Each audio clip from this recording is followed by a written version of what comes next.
Harka fuunee akkam jirtu kabajamtootaaf hordoftoota chaanaalii Daree Shoo nagaan koo kabajaa bakka jirtan maratti sinaa ga'u jechaa egaan guyyaa har'aa kanas qophii bareedaa mata dureen isaa beekumsa jedhu irratti qopheeffadhee dhufeen qaba. Qophicha hanga xumuraatti daawwadhaan affeerraa kooti. Namootni chaanaalii Daree Shoo faaraa taatan baga nagaan dhuftan isiniin jechaa chaanaalii Daree Shoo subscribe, like fi share gochuun na deeggaruu dandeessu.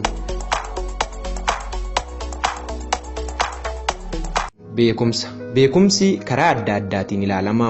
Kaan akka waan hubatamee itti jiraatamu maraatti fudhatama. Gariin ammoo adeemsa saayinsawaan wal qabsiisa. Namoonni bu'uura ogummaatii jedhanis ni jiru. Marti isaaniiyyuu tajaajila isaa irratti xiyyeeffatu. Hiikni kennamu hamma fedhe baay'atullee jireenya hawaasaatiif gumaachuun isaa hubatamuu qaba. Maddi beekumsa kanaa maalii gaaffiin jedhu garuu deebii barbaada.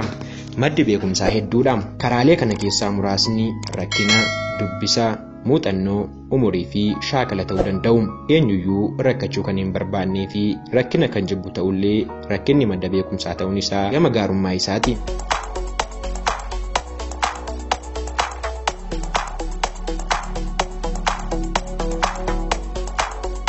Namni tokko hammuma rakkatee sammuun dhiphachaa deemu jireenyis bitaa itti galuu keessaa ba'uuf bu'ee ba'a. Kufees ka'a. Wallaansoo fi falmii akkasii keessaan xurree ifa isaa agarsiisu argata. Haalli kun nama rakkatee hundaaf ta'uu baatullee kan hisachuun falmateef buusee baasee ifa ajateef karaa injifannoo kan dhumni isaa mirgaaf gammachuu irraan ga'u waan ta'eef abbicha beekumsa horachiise jechuudha. Achi as dhufa ilma namaa yoo ilaalle falmii taasifametu ifa agarsiise. Kanatu dukkana mo'atee gufuu jireenyaaf xurree beekumsaa itti mul'ise. Haala kanaan barri dukkanaa darbee barri haaromaa dhufe. Jiruuf jireenya gufuun hadheesses dhandhama gaarii horachiise. Kun ammoo muuxannoo ta'ee isa keessa darbeef beekumsaa, isa argee dhaga'uuf ammoo dhuga baatiif fakkeenya gaarii ta'e. Muuxannoo kanarraa baruun ga'ee dhaloota haaraa waan ta'eef fudhatee akka madda beekumsaatti itti gargaarama. Of cinaa waan argateefis hojiirra oolmaa isaa battalummaa qaba. Akka isaa yaaxinaan jiruuf saayinsawaa ta'ee gorsaaf dadammaqsa adda addaa hin barbaadu. Inni kun akaakuu muuxannoo isa wanta agarru dhageenyuuf shaakalurraa argamudha. Umuriis ta'e dubbisni muuxannoo namaanuun gaha. Jaarsoliin waan muuxatanii fi kuufatan irraa hamma beekan hamma yaadatan nuuf qicu. Isa kaleessa jiraatan irraa kanarraatiin wal qabsiisanii gorsu, abboomu, qajeelchu, akkasumas komatu. Barreessaanis muuxannoo fi hubannoo isaa barreeffamaan dhiyeessa. Bakka inni dhaabbate dhaabbachuun dubbistoonni akka ilaalan taasisa. Kanaafuu jaarsas ta'e barreessaan waan hubatan irraa nuuf qoodu. Dhaloonni haaraan ammoo muuxannoo isaanii kanaa lanfachaa bitaaf mirga ilaaluun maqaa itti baasa. Mormaa, deeggaraa, ka'umsa taasifachuun beekumsa cunqaa horata.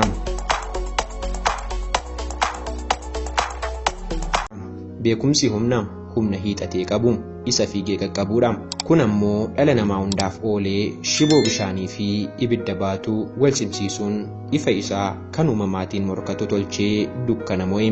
Allaattii samiirraa bu'uureeffachuun xiyyaara tolchee balali'e. Battalatti halaala ga'uu danda'e. Akkaataa sammuun dhala namaa itti hojjetu qo'achuun kompiitara kan hojii isaa saffisiisuuf argate. Kanaanis dhamaatee yookiin dadhabbii humnaa fi sammuu xiqqeesse. Daangaa doofummaan jaares cabsee darbe. Gabaabaamatti kaala heddumminni beekumsaa tajaajila, maddaa fi gosa isaatiin ta'uu danda'a. Tajaajila isaatiin dhala namaa yeroodhaa yerootti achi as dhufa isaa hubachiisaa jireenya guyyaa guyyaa mo'achuun bayyaannataa akka adeemu taasise. Maddi isaas rakkina, qareeyyii, muuxannoof waan kana fakkaatan irraa akka ta'e hubate. Beekumsi dhimma tokkoof oolu isa biraarraa adda akka ta'es addaan baafachaa har'a ga'e. Haa ta'u malee wal malee akka hin tolles hubate.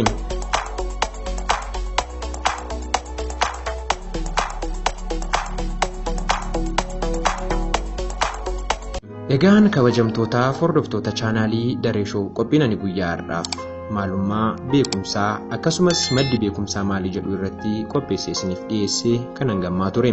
Qophicha qopheessuun kan isiniif qoode Darajee Firrisaan ture. Mata duree haaraaf qophii kan biraan hanga walitti deebinutti kanarraa xumurreerra. Horaa bulaa deebanaa.